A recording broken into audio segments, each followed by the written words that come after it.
recuerda el Día Mundial sin Tabaco y la Organización Mundial de la Salud hace un llamado a todos los países para que adopten el empaquetamiento neutro en las cajetillas de cigarrillos. El tabaquismo causa más de 5 millones de muertes al año en el mundo.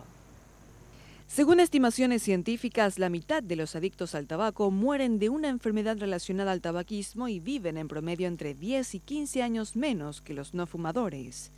Cada año mueren 5,4 millones de fumadores y de no intervenir con medidas de control adecuadas, se espera que esta cifra aumente a más de 8 millones en el año 2020. En el Día Mundial sin Tabaco, la Organización Mundial de la Salud hace un llamado a todos los países para que adopten el empaquetado neutro de las cajetillas de tabaco. Las fotografías explícitas sobre los riesgos sanitarios acapararán los envases que restringirán o prohibirán el uso de logotipos, colores, imágenes de marca o información promocional. La OMS recomienda a todos los países que se preparen para adoptar este nuevo tipo de empaquetado porque reduce el atractivo del tabaco que mata de manera innecesaria a 6 millones de personas al año, explica el director del Departamento de Enfermedades No Transmisibles de la OMS, Douglas Betcher.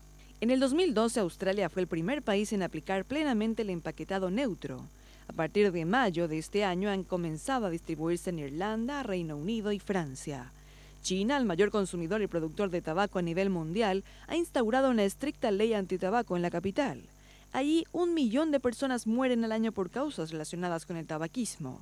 En la Unión Europea esa cifra es de unas 700.000 personas.